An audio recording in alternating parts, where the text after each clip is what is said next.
Hi everybody on Facebook Live. This is John with Grow Your Own Nutrition, and I want to come and talk today about 3 methods to check food quality.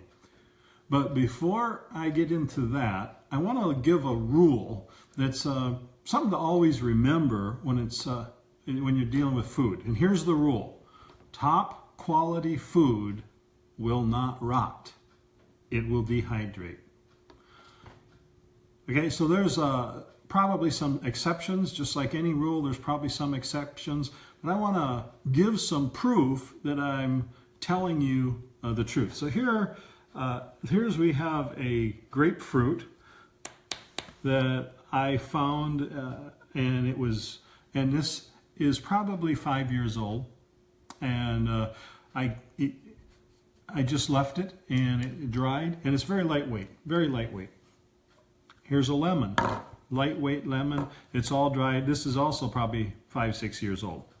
More recently, I had a tangerine, and so you still can see the nice color compared to the pale color here, but this tangerine is also lightweight. It's just very, very lightweight, and in contrast, you can see here would be a fresh one that's not so, it's fully and fresh. So this is the rule that top quality produce will not rot, it'll dehydrate. That even can occur with some things that you wouldn't think so. For example, look at these. These are tomatoes that I planted, a tomato plant. I fertilized it, and then in the fall, this would be about 5 years ago I did this. I took about 15, 16 tomatoes.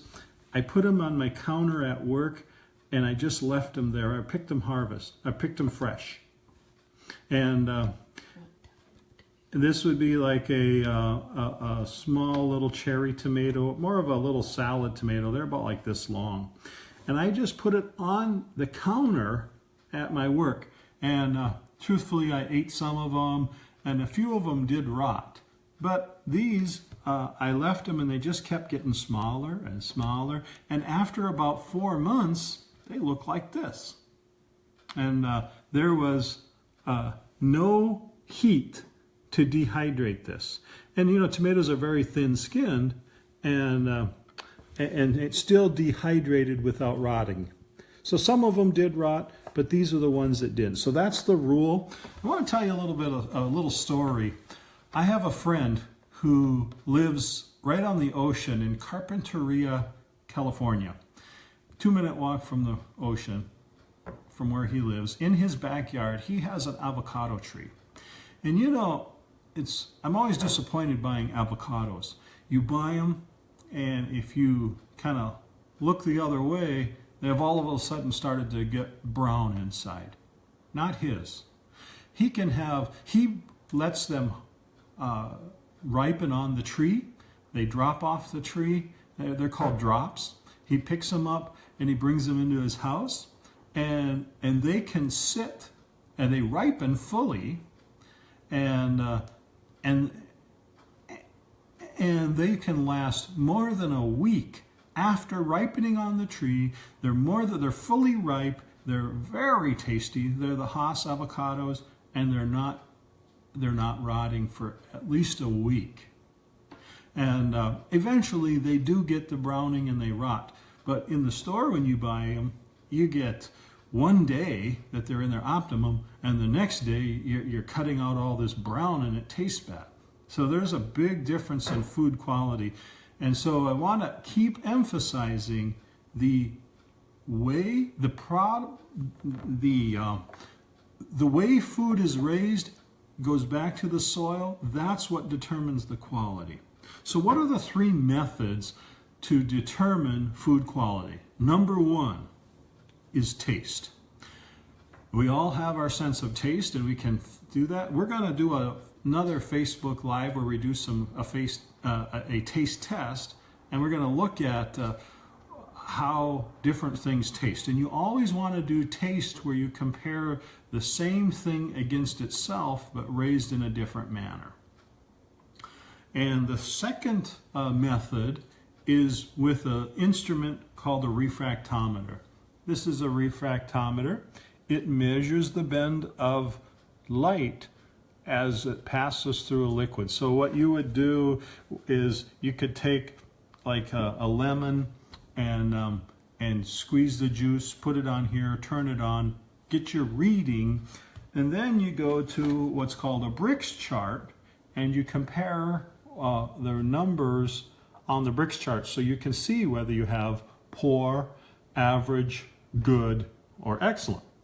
We're going to cover this in a separate live. We're going to demonstrate it. We're going to see what quality we have in the grocery store. So that's coming up in a future one.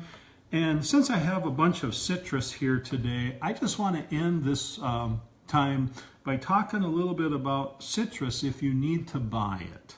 Okay, so what kind of citrus, if you have to buy citrus, a lot of parts of the country we cannot grow citrus. We have snow piling up outside, and we're not going to grow any citrus where we're at. So what do we look for when we're buying citrus? Well, we have two things that's really important. Okay, you want to get a smooth, thin skin. Take a look at this lemon. See this lemon? See how thin this skin is? When I buy lemons, I'm always looking for what's the thinnest skin on a lemon. And I bought these are in the same bag, and this one is already getting a hard shell. If I was to sit this on the shelf, because this is a very thin skin, it would soon look like this. Okay, so there you have it, an old one, but this is already getting hard, and it would dry. This is how thin that skin is. You want a thin citrus. If you get a thick citrus, a thick skin on a citrus, it's poor quality. Also, notice on this lemon here, right in the center, you see that? That is a hollowness in the center. So it's not in perfect health. That center missing indicates that this citrus is short on boron. So there is a boron deficiency here, but overall this is pretty good quality. So that's the first thing you want to look at when you're looking to buy citrus, a thin, smooth skin. Okay, the second thing, this is a calyx. This is where it attaches from the stem to the fruit. So let's talk a little bit about this. A tree, a citrus tree, has a whole lot of production at one time. If there's plenty of energy and a healthy soil, it'll bring a full crop into production.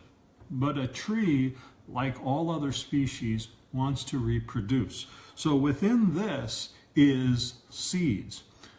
If the tree is under stress and has less energy to fill the crop, the tree will naturally abort a portion of the crop so it has enough energy to bring some of the produce to harvest, to reproduce. So what happens is, if a tree is going to abort some of its crop, it'll drop the fruit off the tree prematurely, these calyxes will lift up and come off. So you want to select fruit that has a higher number here. So there's 5 points on this one, and I think the highest you'll see sometimes is 6. Okay, in contrast, take a look at this one. That's 3 points on the calyx, and it's also, I can tell when I touch it, it's a thicker skin. This is a poorer quality. Out of the same bag, which we just purchased yesterday or the day before, take a look at this. That is rotting. We just purchased it. Now, it may have been in storage for a long time, but the point is, this is not high quality citrus. You can feel it by the thickness of the skin, its tendency to rot fast, and also by the low number of points. So this orange here was in the process, the tree was in the process of selecting more. It lifts up the calyx, and eventually you get down to 1 or 2, and the fruit is no longer attaching to the tree, and it drops off the tree. Okay? That's how nature aborts some in order to preserve some of the rest of the harvest. But it also means, though, is this is not getting the nourishment. When you see less calyx, you get a poorer quality citrus. So that's some tips when you're buying citrus. Look for high number of points, and you're going to get better. Okay, and that's about it. So thank you for joining us. We're going to have some more. If you have any questions or would like me to cover some things on another Facebook Live, please put your questions below. We'll gather up some questions. We will cover that. And thank you for joining us, and have a great day.